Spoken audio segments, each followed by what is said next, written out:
تو حضرت امام قاسم ابن حسن جن کی نسبت طے ہوئی تھی سیدہ سکینہ سے، جنہیں ہم سکینہ کہتے ہیں، لکھتے پڑھتے ہیں، سکینہ سے نسبت طے ہوئی تھی، لیکن یہ جو کہا جاتا ہے نا کہ وہاں شادی ہوئی، صحرا بندہ، مہندی وہ ہوئی، تو یہ ساری باتیں سب خرافات ہیں۔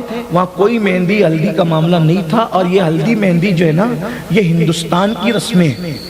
یہ عرب میں شادیوں میں کوئی ہلدی مہندی آج بھی نہیں ہوتی، اس وقت بھی نہیں ہوتی تھی، بلکہ اب تو معاذ اللہ میں نے سنا ہے کہ لوگ امام قاسم کی مہندی بھی نکالتے ہیں، باضابطہ عورتیں مہندی لے کر کے چلتی ہے۔ یاد رکھیے اللہ کے بندو، اہل بیت پہ ایسا تبرہ نہ کرو، بے ادبی نہ کرو۔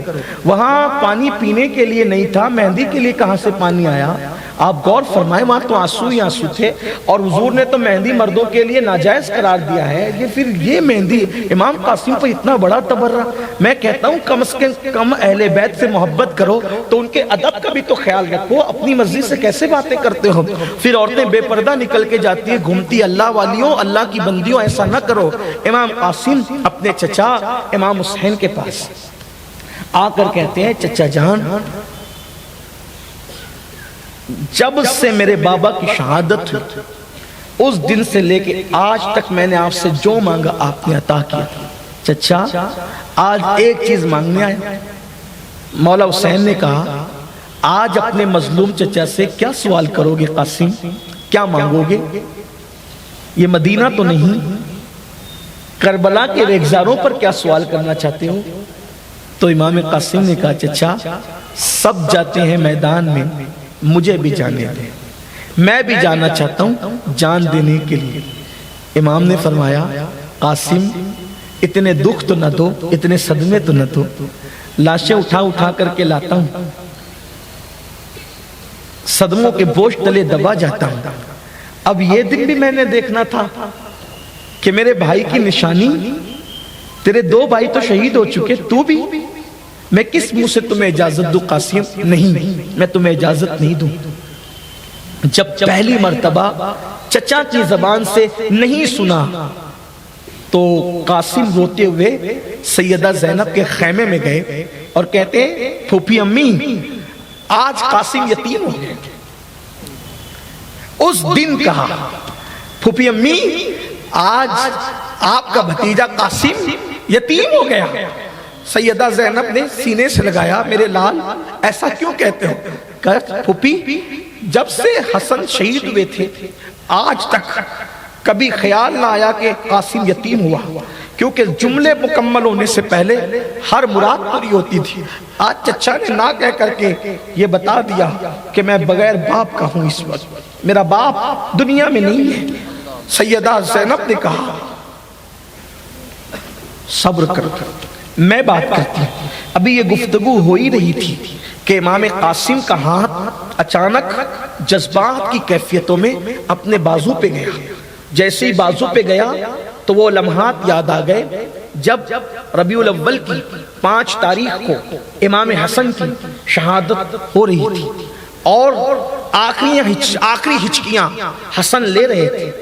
حسن امام آخری ہچکیاں لے رہے تھے، ایسے میں کہتے تھے حسین دیکھو میرا چہرہ میں کیسا دکھ رہا ہوں؟ تو کہا بھیا آپ کا چہرہ ہرا ہو گیا۔ تو کہا نانا کی وہ حدیث یاد کرو، نانا نے کہا تھا حسن کا چہرہ بوقت شہادت ہرا ہوگا، ہو گیا نا ہرا۔ ایسے میں کہا مجھے آخری وصیت اپنے بچوں کو کر لینے دو، اور پھر گھر کے لوگ الگ ہٹے۔ تو اس گھبراہٹ وحشت کی کیفیت میں حسن نے، میرے امام نے، میرے والد نے مجھے ایک تعویذ لکھ کے دیا تھا، کہا قاسم جب بہت مشکل کا وقت آئے اسے کھول کے پڑھنا۔ چچا نے آج نہ کہہ کر یتیمی کا احساس دلایا۔ اس سے بڑھ کر مصیبت کا وقت کون ہوگا پھوپھی؟ نکالا تو دیکھا اس میں لکھا ہوا تھا میرے دل کے چین، میرے نور عین، میرے قاسم یقیناً اس وقت تم میدان کربلا میں ہوں گے اور بھوکے پیاسے ہوں گے۔ میں تمہیں وصیت کرتا ہوں میں نہیں ہوں گا، لیکن تم میری جگہ میرے بھائی کے قدموں پر اپنی جان قربان کر دینا۔ قاسم نے وہ تحریر لی، پھوپھی کو ساتھ لیا اور ساتھ لے کر کے کہا اب مجھے کون روکے گا، میرا بابا مجھے شہادت کی سند دے گئے۔ امام قاسم امام حسین کے پاس آئے، چچا یہ دیکھو شہادت کی سند لایا، تحریر دیکھی، امام پر ایک کیفیت طاری ہوئی اور آنکھ اٹھا کر کے دعا کی، اے اللہ حسن اپنی نسل قربان کر گیا مجھ پر، مولا میں دعا کرتا ہوں کیونکہ تو مسافر کی دعا سنتا ہے، میں تیرا حسین مسافر ہے، تو مجاہد کی دعا سنتا ہے، تیرا حسین مجاہد ہے، تو مظلوم کی دعا سنتا ہے، تیرا حسین مظلوم ہے۔ مولا جمعہ کے دن دعا قبول ہوتی ہے، یہ وقت جمعہ کا وقت ہے، جب تک دنیا قائم ہے نسل حسن بھی قائم ہے۔ امام حسین نے دعا کی تھی، امام حسین نے دعا کی تھی حسن کا نام باقی رہے، حسن کی نسل باقی رہے۔ پھر حسین پاک کو بتایا گیا تیرے بھائی حسن کی نسل میں ایسے کو پیدا کریں گے کہ جو مقام نبیوں میں تیرے نانا کو عطا کیا وہ مقام ولیوں میں حسن کے بیٹے کو عطا کریں گے، اس کے ذریعے سے قیامت تک حسن کا نام زندہ رہے۔ اور پھر وہ ذات دنیا میں آئی اور انہوں نے کہا انا الحسنی والمخدع مقامی، میں حسن کا بیٹا ہوں اس لیے اللہ نے مجھے بلندی عطا فرمائی۔ اسی ذات کو دنیا شیخ عبد القادر جیلانی غوث اعظم کے نام سے جانتا، دعائے حسین بن کر دنیا میں آئے۔ یہ بات ہمارے بزرگوں سے سنی ہے، ہم نے بیان کیا جاتا ہے۔ بہرحال امام قاسم کو امام حسین نے کہا ٹھیک ہے، تمہارے بابا نے کہا تو جاؤ۔ امام علی مقام نے اپنے بھتیجے کے سر پہ اپنے ہاتھ سے امامہ باندھا، 19 سال عمر تھی، بہت خوبصورت تھے قاسم بن حسن۔ امام قاسم بہت حسین و جمیل، وہاں تو بچہ ہی حسین ہے، تیری نسل پاک میں ہے۔ آج کی نسل کے چہرے اللہ نے ایسے حسن والے بنائے تو ان اصل کے چہروں کی حسن کا عالم کیا۔ حسن مجتبیٰ کا لال مولا حسین اپنے ہاتھ سے سر پہ امامہ باندھتے، قاسم اپنی ماں کے پاس آتے، امی اجازت ہے۔ ماں نے کان میں کہا کوفہ والے تانا دیتے ہیں بیٹا کہ حسن کو جنگ کرنا نہیں آتی تھی، حسن بزدل تھا، اور اب تجھے کوفہ کے قریب جنگ کا موقع مل رہا ہے، جا تیرے باپ پر لگے ہوئے اس دھبے کو دھل دے اور بتا کہ جب حسن کے بیٹے کی بہادری کا یہ عالم ہے تو حسن کتنا بہادر ہوگا۔ جا تیرے باپ کا لگا ہوا داغ دھل دے جو کوفیوں نے لگایا ہے۔ امام حسن کی وہ نشانی چلی اور امام قاسم جب میدان میں پہنچے تو ارزق نام کا پہلوان جس کو بڑی اہمیت حاصل تھی شامی لشکر کے اندر، عمر سعد نے کہا جا اس بچے سے تو جنگ کر، اس لڑکے سے تو جنگ کر۔ ارزق نے کہا یہ چھوکرے سے میں جنگ کروں گا؟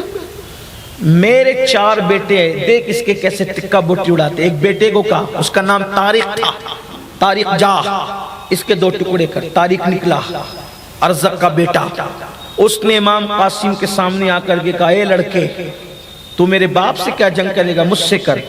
امام قاسم نے ایک تلوار کا وار کیا، کوئی مبالغہ نہیں، اللہ کی قسم کوئی مبالغہ نہیں۔ آپ ابن جریر کو اٹھا کے دیکھیں، ابن خلدون کو اٹھا کے دیکھیں، امام سیوطی کو اٹھا کے دیکھیں، آپ علامہ سید نعیم الدین مراد آبادی فخر الاماثل صدر الافاضل ان کو اٹھا کر دیکھیں، آپ کو یہی بات ملے گی جو میں کہہ رہا ہوں۔ میں کوشش کرتا ہوں کہ مبالغہ نہ ہو، اس لیے کہ مجھے بھی قیامت دن اللہ کی عدالت میں کھڑے ہونا، اور یاد رکھنا گڑھ کے باتیں ان کے لیے کہنی پڑتی ہے جن کے دامن میں کچھ ہوتا نہیں۔ یہاں تو اتنا کچھ ہے کہ زندگی ختم ہو جائے ان کی فضیلتیں ختم نہ ہو، ہماری زندگیاں ختم ہو جائے ان کے واقعات ختم نہ ہو۔ امام قاسم نے ایک بار میں اس کے 2 ٹکڑے کیے۔ جب ارزق نے دیکھا کہ اس کا بچہ 2 ٹکڑے ہو گیا تو اس نے اپنے دوسرے بیٹے کو بھیجا، امام قاسم نے اس کے بھی ایک ہی بار میں 2 ٹکڑے کیے۔ تیسرے بیٹے کو بھیجا، اس کا بھی وہی انجام کیا۔ تین بچوں کو جب مرتے ہوئے دیکھا اس نے تو وہ خود نکلنے لگا، تو اس کا چوتھا بیٹا بھاگتے ہوئے آیا، امام نے اس کے بھی ٹکڑے کیے۔ جب ارزق مست ہاتھیوں کی طرح آیا، امام علی مقام نے سینہ پکڑ لیا، میرا بھتیجا 19 سال کا اتنا بڑا پہلوان شامیوں کا وہ مقابلے کو آ رہا ہے۔ امام نے ہاتھ اٹھایا، اللہ لاج رکھنا حسن کے لال کی لاج، جیسے کہتے ہیں حسن کی لال کی لاج رکھنا، اتنا کہا۔ امام قاسم نے پلٹ کے کہا چچا تمہاری دعا قبول ہو گئی، دیکھو تو صحیح۔ جب کہا دیکھو تو صحیح تو ارزق کے بھی 2 ٹکڑے ہو چکے تھے۔ امام قاسم پلٹ کر کے آئے، چچا نے سینے سے لگایا، ماں نے دعائیں دی، پھوپھی نے آنچل رکھ کر کے کہا خدا تیرا خیر کرے، خدا تیری خیر کرے۔ اور اس کے بعد پھر ماں پھوپھی کو چچیوں کو آخری سلام کر کے قاسم جب پلٹے ہیں تو اب پلان ہو چکا تھا کہ چاروں طرف سے گھیر لیا، چاروں طرف سے گھیر لیا، اور اتنے تیر چلائے شمار نہیں، پورا وجود لہو لہان ہوا۔ زہرا کی کلی پر، زہرا کے پھول پر، آل نبی پر، جن پہ قیامت تک لوگ نمازوں میں درود پڑھتے رہیں گے، محمد اور آل محمد پر درود پڑھا جاتا ہے، جن پہ فرشتے درود پڑھتے ہیں۔ اتنے تیر چلائے دنیا کے لالچی کتوں نے کہ حسن کا لال چکرا گیا اور گھوڑے سے زمین پہ آیا، گرتے ہوئے آواز لگائی یا اماں ادرکنی، اے چچا میری مدد فرمائے۔ اتنے ٹائم میں کہ امام خیمے سے میدان تک آتے، لاش بھی کاٹا، سر بھی کاٹا، اور سر کاٹ کر کے حسن کی لاش پر اتنے گھوڑے دوڑائے کہ امام حسن کا لاشا دب گیا۔